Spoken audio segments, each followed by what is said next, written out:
Jaalalaati.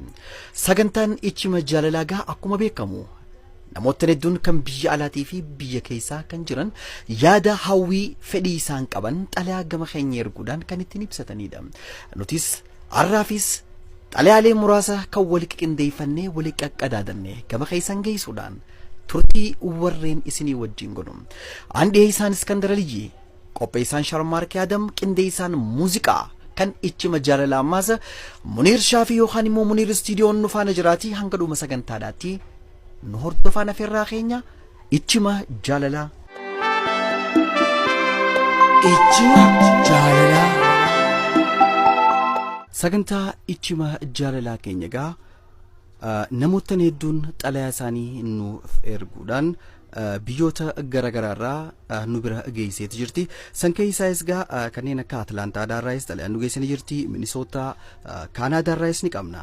Gama Awurooppaatis hoggaa gorroo Jarman, Faransaay, Noorweerraayis xalayaaleen nu geessee hedduudhaatu jira. Karaa Afrikaatiinis Naayiroobii fi Saawuz Afrikaarraa ammaas xalayaan garagaraa akkasumatti nu geessee jirti. Suudii Arabiyaas dabalatee jechuu keenya. Kana malees biyya keessaas hedduudhaatu jira. Kanneen akka biyya keessaa Galamsoo, Gaara Mul'ataa, Haroomayaa, Ciroo fi kanneen biroodhaatis bashbashi qabna. Mee har'aaf muraasa ilaallu.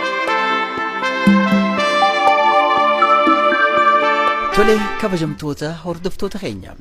Akkuma beekamutti gaa yeroo jalqabaatiif guyyaa jalqabaatiif Ichimni Jaalalaa xalayoota isa geessa keessaa tan keessaa fiffilatee tan nama harkifti je'ee yaadu hedduu jirtu keessaa takka tan biyya Arabaarraa nu geesseetu jira. Xalayaan biyya Arabaarraa dhufte gaa hedduudhaatu jira. San keessaa tan Fooziyaa Oromoodhaa ergite tanamee dubbiseetiin gama keessan geessaati maal akka jettu eenyuuf akka barreessitee fi yaadasii kan waliin hordofnu taati mee haa dhageeffannu.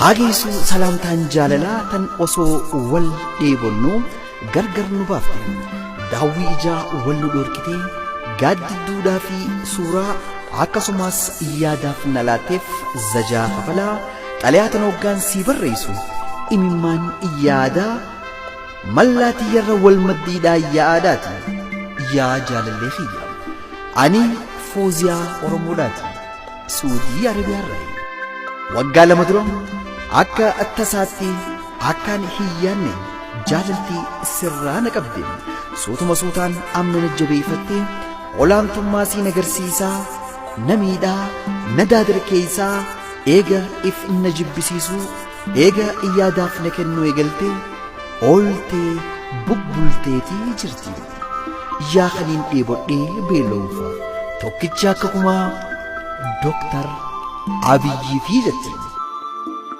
Jaalalti sirraa osoo an hin yaadin na keessa dhufte tun ol baafachuudhaaf natti ulfaattus hadhaa galliqimsaa guyyaa eeggachuudhaaf akkasumas si baafachuudhaaf haal duree mijjeeffadhus lakkumaan bubbuluun lakkumaan olee buluun si baafachuu dhiisi siihuu akka duraanitti if duratti harkuun dheebuu nattaateeti jirti. Kunis gaaromina kee kan Rabbiin siif kennarraa ka'uudhaan namoonni hedduun kan miliyoonaan lakkaa'amu gama keetitti dhiyaachaa si maramaa si faarsaa si dhungachaa bunaa fi barcaarrattis duburaa fi dardarrii hundi haasawa kee Hambraa dhiisuun haasawa kee malee wal jalaa qabaa si faarsuun ammaas yaadarraan yaada na dabalaa yaadaaf na laatteetii jirti. Yaa kaniin si boodaa si jaaladhu tokkicha akka kumaa abbichuu hiyya. Ani ammaan dura nasiiba dhiira naaf ta'uu dhabuurraan waggaa hedduu lakkoofsisee baay'een daadarkaawee jira. Qaamaa fi qalbiin tiyya shakkii guutamtee eega qeeqaan halaalaa si kajeeluu eega qeeqaan si hordofuu afaanii qabamee burja kee dhabuudhaan eegaan usuu jalqabees bubbuleetiin jira. Kana qofaa miti ji'oottaniis lakkaawwadheetiin jira. Kanarraa ka'uudhaan jaalaltitee najjabaannaan ajaja kee godhuudhaan ol je'i hoggaa jettee ol jechaa gattaa'i hoggaa jettees gajjechaadhaa akka namoonni biraa si jaalatanii si kabajaniif wareega hedduu dabarseetiin wareega hedduu si kanneetiin ture ani Fooziyaan ta'e. Dooktar Abiy jaalaltii fala gooytaa baananii san ammaan ifirratti arginu. Anaa fi ati osoo yaada garaa keenyaa waliin baafannee hin raawwatin cululleen gosa biraa, risaan gosa biraa, ija tiyya duraa si fudhattee si jijjiiruun si ammaas daran coraa na nyaattee na uqqisteetii jirti. Ammaas ummanni san ummanni ati hin beeyne seenaa isaanii si dukkaneessanii seenaa hadhaawaa isaanii dhugaa si fakkeessuudhaan narraa si jijjiirataniis angaruu ati naaf hidda dhalootaa ilma biyya kiyyaa yaa shanyii kiyyaa tokkicha kiyya tahuu kee akka ati dagattuun barbaadu. Jaalalaan hanga jiruu tiyyaa kana laaftuun laaltee jaalala yeroo hambakka sin buuneen sobamtii akka narraa fagaattuun barbaadu. Guyya guyyaan ilmi dhiiraa tokko hoggaa jaalala kannaniif nama garagalaa san sirratti ni argina. Yaa Dooktar Abiyyi ammallee akkaan si jaaladhu beeku, akkaan si faana du'u sobadhu, yaa kaniin lubbuuti yaa ol jaalatu. Shamarran hedduun siif bololanii badhaasa garagaraa siif laataniis angaruu kan badhaasa caalu badhaasa hundaa olii onnee tiyya siif kanneetiin jira. Dhaamsa kiyya kana hoggaa qilleensarraan agartees deebisaa ta'e hatattamaan akka naaf laattuun barbaada. Yaa ilma Ahmad abbichuu jaalalaa, kennaan shamarran hedduun siif kannan kun natti jijjiiree akka siis hin jijjiirreen dhaamsa kiyya siif dhaama. Ati naggaragaltuus ayyoomuu siin jaaladhaa jetti gaa. Fooziyaa Oromoo, Suutii Arabiyaa, magaalaa Riyaadirraayi. Waldabanuu mudataa firraaneenee waliin barruu silaa kana seenee silaa waambii hundinuu dhaggumarraa yoo nu jiraachisees deemu walgarraa silaa waambii hundinuu dhaggumarraa yoo nu jiraachisees deemu walgarraa. Salamata hiriye salamata walin dabnu benuga imanata yo walimu debise sayanaka yo walimu debise skemachuka.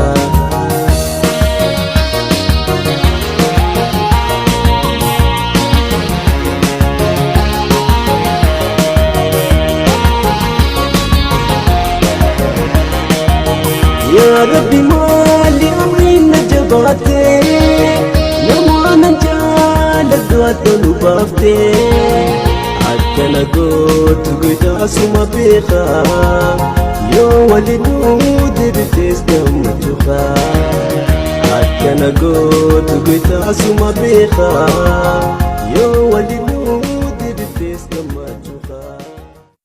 Xalayaan lammadaa tan nu geesse ammaas suduudaan dubbisuun hin jalqabame. Nama gaarii ta'uu kee hoggaan sammuu tiyya keessatti yaaduu fi akkaataa tasa anaa fi ati gidduutti uumame san olii fi gaqqabaa guyyaa walharkaa keenyaa eegala kaa'uudhaa hanqachuu kiyya hoggaan siifumu gadda guddaa na keessaa burquun dabaalamee akka ta'e akkanaaf hubattuun barbaada. Yaa qaamaa fi qalbii tiyya hatee qullaan hambise na biraayis fagaatee amnaas dheereeffatee godaansa filate abdii kiyya. Jiruu biyya ormaa waggaa 5 guutuu wajjin abbuuqqanne jaal dhugaa soorachaa eega cinaacha wal qabuudhaa waan hammeenya jaamu yaanneen beeyne garuu kan rabbiin jee maleen taatuutii jiruu biyya ormaa tan biyya arabaa san keessatti na dhiistee tasa raafamtee gara biyya abbaa keetiitii fi haadha keetii oromeetti deebituus hanga guyyaa tokkoofillee si yaaduu dhiiseen beeku. Walqunnamtiin bilbilaan tan anaa fi ati hedduu turte saniin sabbaraa ji'a 10 ol obsaan guyyaa walharkaa akeenyaa hamileen eeggachaadhaatiin ture. Fedhii fi jireenya keenya kan fuulduraa tolfachuudhaafis biyya arabaa keessa taa'ee saantimaa kaasee hanga maallaqa guddatti walii qabuudhaas aadaa godhadheetiin jira. Maallaqa guddattis walii qabuus aadaa godhadheetiin jira. Bu'aa beeydila kana booda wanti niin halaalaa dhagee tan sammuu tiyya na jeeyitu turte. Yaa qaadhimaa kiyyaa abdii kiyya haniin obsuun dandeenye wal dhabdee tiyyaa fiite tan bilbila keessaan akka tasaatti uumamte saniif jecha kaayyoo fi mul'ata kiyya na dukkaneessuun kee daran akkaan si jibbu waan na godhe keessaayi. dhaluma akka tiyyaa anaan jijjiirtee hamileen cabsuun kee ammaas dhukkubbii mataa nattaateet jirti. Yoo dhugaadhaan na jaalattee yaadannoo keenya sana osoo hin irraanfatin qomanna qabachuudhaaf kan qophoitu taate yookaan na bira koottu yookaan anaatu si bira dhufa. Jaalallee tee tan hedduu si jaalattu ammaas Suudii Arabiyaarraa hanaan dirree dhawaadhaa tan gandala gaarreedhaati. Ammaaf tan Suudii Arabiyaa dammaam jiraattu. Abdiinis akkasuma kan dirree dhawatti argamu jettee jirti. Abdii muciyyoodhaaf rifadhuu siin jenna nutis. Kasi jaallu osoo mati beektu garaa jaalalaa dhuftee na namatu jaallu si yaade jaalatu ni garta eeggamitu garaa na jabaata. Akkasi jaallu osoo mati beektu garaa jaalalaa dhuftee na namatu jaallu si yaade jaalatu ni garta. Bituba garana jabata ya janato nagisa sama kausta oso nagisu matibita majibita sama tuya. Salamta yaada keetii eeysarraa eegalee eeysatti akkaan dhaabu beekuu baadhuus yaada keessa kiyyaa walit dhuubee walit qaqqadaadee ijoo dubbii tanna keessa jirtu akkaan beekutti siif ibsuuf muradhee waan hin jiruuf wanni na daangeessu tokkollee hin jiru. Yaa taniin jaaladhuu fi waan hunda daran caalchisee mootummaa onnee tiyyaa godhee siif yaadaa halkanii fi guyyaa hirriiba dhabee faaga sideeffachuu dadhabuudhaan dhumatee harkuudhaaf shoorarkaa waa kan hin jiru jaalallee kee Abdu Samad Kabiraati. Waa hunda daran caalchisee nagayaa fi bashaashummaati. Tan duraan qabduu fi arjummaan ta'e hasibee hudhiisii kasin beeyneef wafaa mallattoo jaalalaa hundumaa farjoomaa yeroo dheertuu dabarsaas geesseetii jirti. Yaataniin hedduu yaaduu fi dheeboluuf jaalalaan siif qaburraa kan kee lakkumaan bubbuluun waa'een kee na rakkisaa iddoon duraan siif qaburraa si dhabuun kiyya daran ammaa sammuu kiyya na jeequudhaan hojii manaa kan biraa natteeti jira. Yaa bareedduu tiyya namni hedduun gaarommina kee harkuudhaan harka si galfachuuf si kajeelaa akka jiran dhageetiin jira. Ati garuu kajeellaa isaan irratti beekuudhaan gaafii jaalalaa isaanii waan diddeef daran jaalaltiniin siif qabu na sharafuudha eegalte. Yaa iddoo onnee tiyyaa yaa mallattoo jaalalaa gaafiin jaalalaa siif dhiyaattu kan namoota sin fakkaanne san kanaan si qaadhimanii ayaa namaarraa si baasuu fi gaarummina duraan qabdu jijjiiranii hamad deebisuuf carraaqan san moggaa daddarbitee anuma kan abbootii fi hawwan kiyya siif hadaraa na dhaaman kana qoma qabattee somni namaa sin fakkaanne san osoo sin daangeessin dhugaadhaan jaalala soorachaa akka wajjin jiraannuun barbaada. Dhumarratti wantiin isiif dhaamu waan fedhan qaama ifeerraahuu hin harkatan deebisaa jettuu akka jiran jettuun barbaada. Hanga fedhe jireenya bu'aa bahii qabu dabarsuuf anta abbaa na qabuutittiin afaan guuttadduuti yaa bareedduu tiyya.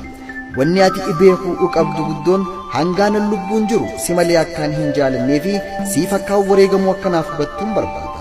Jaalallee kee Abdu Samad Kabiraa jaalallee tiyataniin hedduu jaaladhu magaalaa Dirree Dhawaadhaa jeebarreesseetti jira.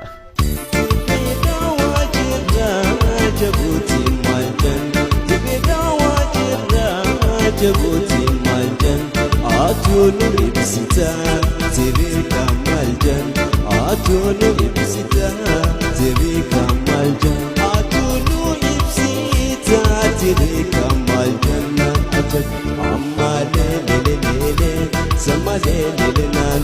Amma le le le le le, sama le le le nan. Sama le le le le, wanta le le nan. No ajaban.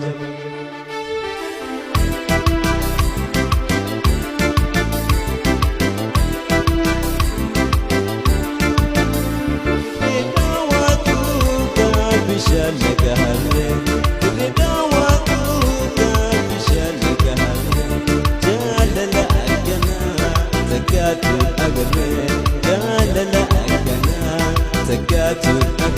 Jaalala hageessu salaamtaan onnee irraa buqqaate qilleensa irra loohaa onnee keessaan akka sibira geessu abdii guutuudhaan qaban. Wanti ati naaf hubachuu qabdu guddoon yeroo xalayaa tana siif barreessu seenaa keenya yaadattee akka sammuutee jeexuuf osoo hin ta'in akkuma murannoodhaa fi ejjennoo waggaa dheertuuf qabdu san durdaran akka cimsattu barbaadeeti. Aneenyu akkaan ta'e siif nuuqiyyaan duram bakkuma jirtu sagalee televezyiina keetii ol qabdee akka na dhageeffattuun barbaadan. Ankaniin siif barreesse magaalaa Dirree Dhawaadhaa ganda Lagaarree toora masgiida karaa oliirra. Anis hedduu jaalattu imaan teeti. Haniin an barreessuufis haniin lubbuutii yaa ol jaaladhu Farahaan Jaafar kan ammaan tana Ijipti Kaayiroo keessa baqattummaadhaan jiraatu yaa farree kiyya. Amala hedduu haniin duraan hin beekne na barsiistee akkaan guutuu qaama kiyyaa irraanfadhee sittiif kennu waggaa 3 keessatti na goote. Haa ta'u malee haala yeroo kan si mudate kan waliin beeynu saniin dirqama imimmaa naqachaa si gaggeessuun gaaf tokko waluma agarraaf abdii horachaa dhaamsaa fi yaada garee fi waazaappii fi iimoodhaan eega yaada ifi kaasuudhaa bu'aan nuu dhufe hin jiru. Yaa Farahaan kiyya. Haasawoo si dheereessuu barbaadeetii miti.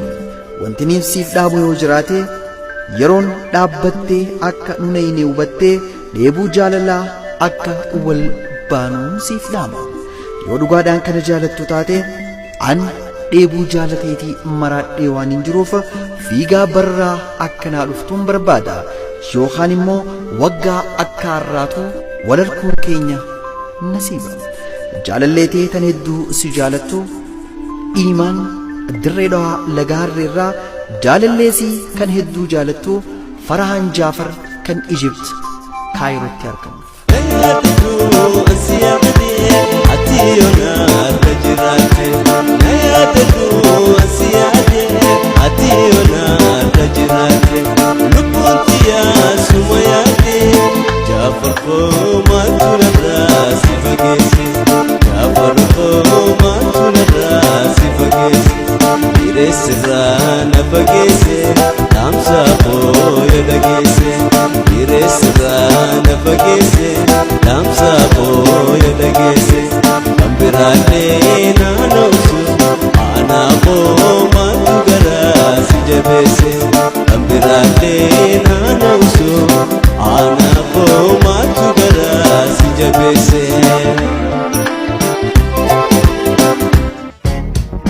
Jiraattoota magaalaa Dirree Dhawaa keessummoota magaalaa Dirree Dhawaa dhuftan maraanuu baga nagayaan dhuftan isiniin jenna. Hoteela Rahmaa nyaata barbaaddan maraa'u akka mana keessanii daranitti hojjetee isin nyaachisee isin quubsa. Hoteela Rahmaa mi'aa nyaata keenyaa nyaatanii hin quubtan. Hoteelota biraatiin adda isa godhu gosa nyaata barbaaddan maraa'u feetan foon horiitiin feetan foon re'eetiin achumatti murattanii achumatti isinii bilcheessine achumatti isin nyaachisne isin quubsina. Ruuza haniidaan dabalame cuunfaalee garagaraa abooboottaa firaa fi aalii keessaniin nyaadhaa dhugaa habbuuqqadhaa. Teessoon keenya magaalaa Dirree Dhawaa Kooneel Allaampoo cinaadhatti argama. Hoteela Rahmaa wannin jirre hin jiru qofa. Kabajamtoota daawwattoota keenya sagantaan keenya gaa akkuma armaan olitti daawwattan kana sagantaa Ichima Jaalalaa kanaaf namootan barreeffama erguu barbaadan kan biyya alaatii fi keessa jirtan gaa karaa teelegiraama keenyaatiin lakkoofsa bilbilaa duwwaa 913 50 70 takka irratti yaada keessan erguu dandeessan akkasumatti sagaleedhaanis akka barbaadanitti jechuudha. Kanneen Dirree Dhawaa keessatti argamtanii fi kan naannoo isiidha ammaas istiidiyoo Munir kan Lagaarree argamutti qaamaan fiduu kan dandeessan ta'uu gamanumaan isiniif dhaamne jechuudha.